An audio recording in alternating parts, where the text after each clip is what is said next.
Il y a bien longtemps et très loin d'ici, dans un monde enchanté, au-delà des mers, vivaient des rois et des reines, des princes et des princesses, de bonnes fées et de méchantes sorcières, de féroces géants et de gentils nains.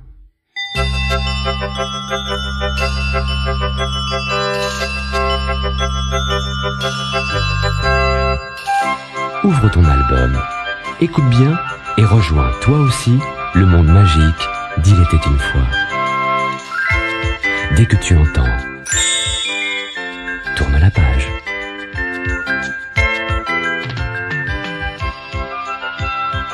Le roi Barbe de Grive.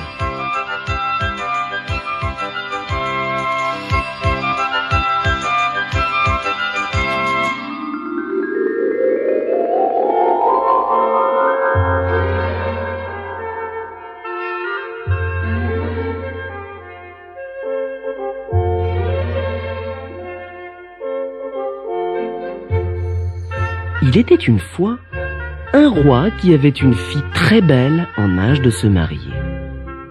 Bien que sa beauté fût admirée par tout le monde, on devait admettre qu'elle avait un horrible caractère. Un jour, le roi donna un grand banquet où il invita tous les prétendants du pays. La princesse les passa en revue, mais à chacun, elle trouva quelque chose à reprocher.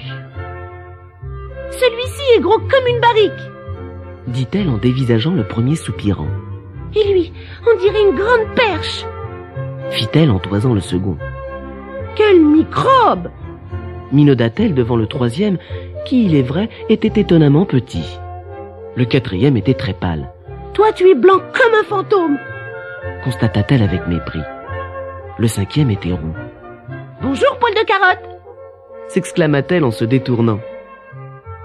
Quand enfin elle eut trouvé à tous quelques défauts, elle se moqua du dernier prétendant sous le prétexte qu'il avait le menton qui remontait un peu.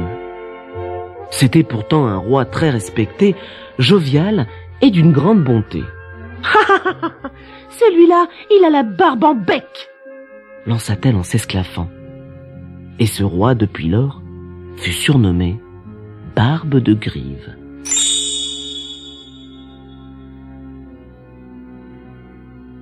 Le père de la princesse se mit alors dans une grande colère. « Puisque personne ne te convient, ma fille, je te jure que tu prendras pour époux le premier mendiant qui passera devant la porte du palais. »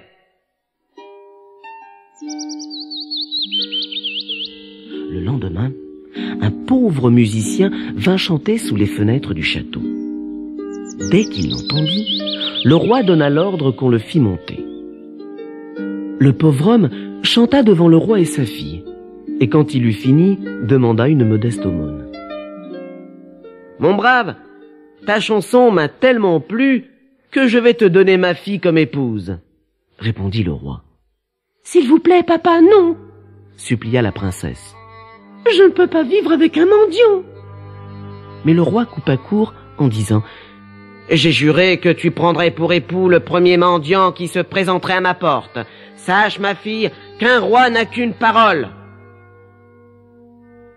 Aucun discours n'y changea rien. Le prêtre fut appelé et le mariage célébré dans l'heure, unissant la princesse et le mendiant.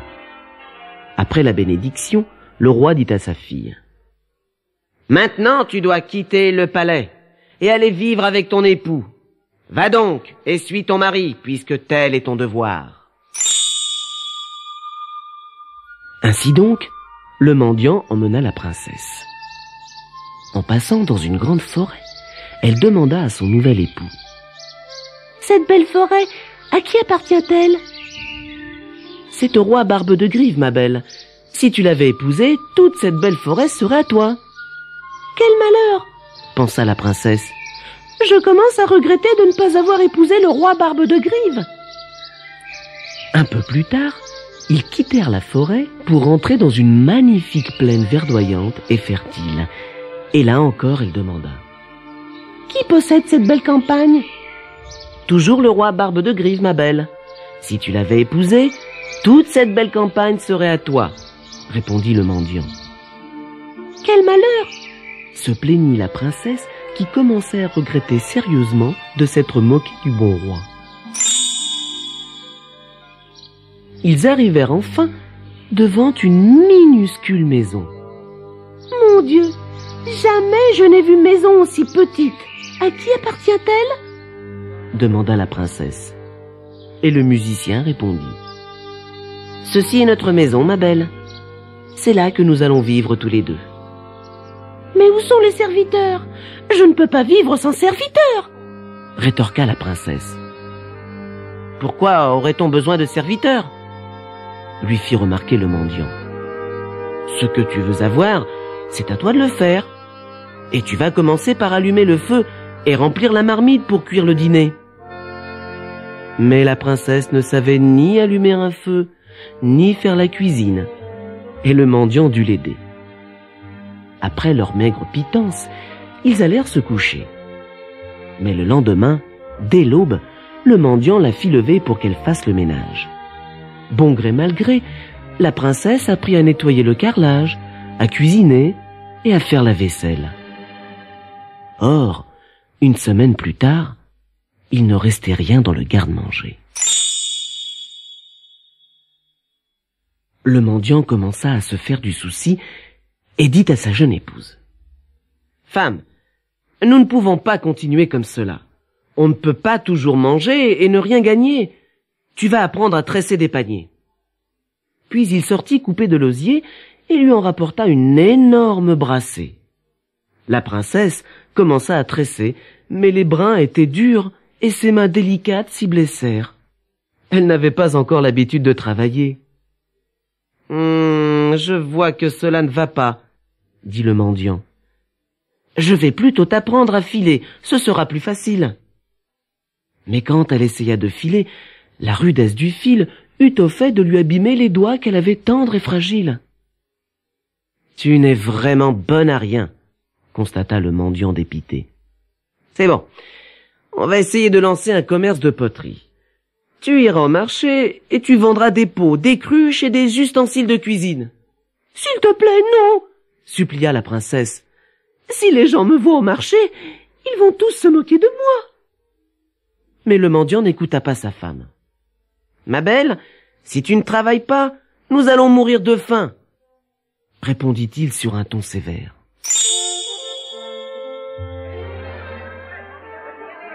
Alors il la prit par la main et l'emmena au marché où il la laissa au milieu de ses cruchons, puis il partit couper du bois dans la forêt. « Approchez, mesdames, messieurs, achetez mes pots et mes cruches !» cria la princesse. Elle n'eut pas besoin de crier longtemps. La plupart des gens étaient tellement impressionnés par sa beauté qu'ils se précipitèrent pour acheter la marchandise de cette jolie personne. Mieux encore, certains lui donnèrent l'argent et lui laissèrent ses cruchons. Le mendiant et la princesse commencèrent à bien vivre des bénéfices des ventes au marché. Dès que la princesse avait écoulé toute sa marchandise, le musicien la réapprovisionnait en pots et en cruchons. Maintenant, retourne la cassette.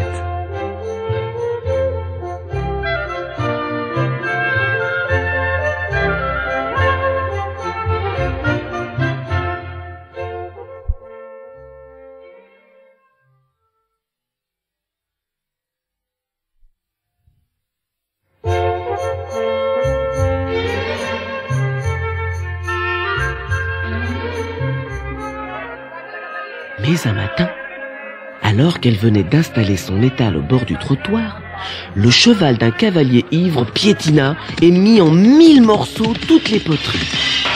La pauvre princesse se mit à pleurer. « Oh, que va dire mon mari ?» gémit-elle. « Tous mes pots et mes cruchons sont cassés.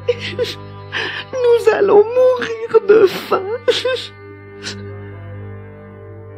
Ne sachant plus que faire dans son désarroi, elle courut chez elle raconter ses malheurs au mendiant.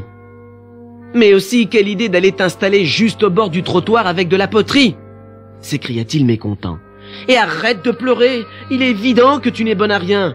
De toute façon, je suis allé au château de notre roi demander si on n'avait pas besoin d'une fille en cuisine. On m'a promis de t'engager. Comme cela, au moins, tu seras nourri.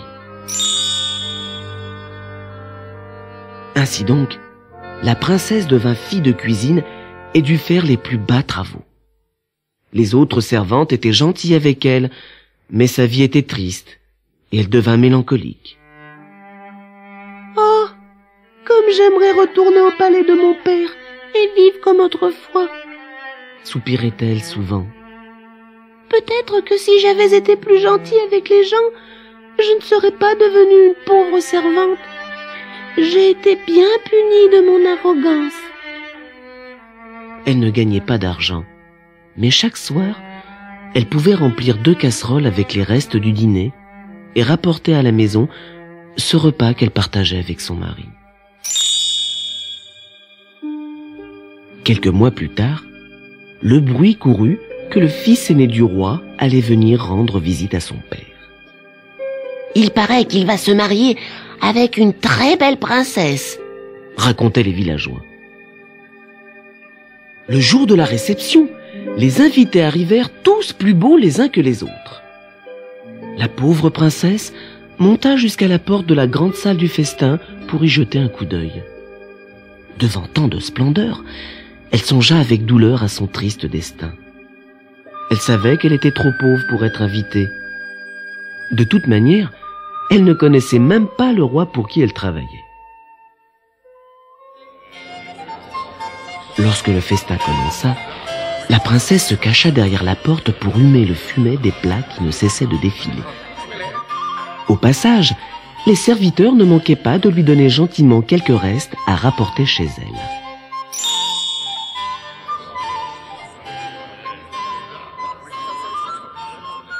Après le dessert, on l'appela pour desservir la table. Elle était si émue qu'elle heurta le prince et renversa un plat. « Oh, excusez-moi 1000 fois !» s'exclama-t-elle sans oser le regarder. Tout le monde se moqua d'elle, sauf le prince, qui lui prit la main en disant « Je voudrais danser avec vous. M'accorderez-vous cet honneur ?» La princesse trembla d'effroi en réalisant que le prince n'était autre que le roi, Barbe-de-Grive en personne. Elle accepta de danser, mais dès que la musique s'arrêta, elle se précipita vers la porte pour s'enfuir. Mais le roi Barbe-de-Grive la rattrapa et la ramena au salon. « N'aie pas peur, » lui dit-il d'un ton doux et aimable. « Ton mendiant de mari et moi, nous sommes le même homme. Je t'ai joué cette comédie car je t'aimais, et je me suis déguisé pour pouvoir t'épouser puisque tu n'avais pas voulu de moi. Le hussard ivre, qui a cassé tes poteries au marché, c'était encore moi. Je voulais te punir de la manière cruelle dont tu m'avais traité. Mais tout cela est fini maintenant. Tu es devenue bonne et aimable, et nous pouvons vraiment fêter notre mariage. » Tel un essaim d'abeilles, les servantes du palais s'empressèrent autour de la princesse et la parèrent des plus magnifiques vêtements et des bijoux les plus somptueux. La porte du salon s'ouvrit alors et le père de la princesse entra les larmes aux yeux. « Tu as tellement changé, ma chérie, » lui dit-il en l'embrassant. « J'espère que tu nous pardonnes, le roi Barbe-de-Grive et moi, pour la dure leçon que nous t'avons donnée. »« Ma foi, mon père, » dit la princesse, « il est vrai que vous m'avez très sévèrement puni, mais je crois que je le méritais. » Le roi présenta aux 2 époux tous ses vœux de bonheur, puis frappa dans les mains en s'écriant « Jouez, musiciens, et que la fête commence !»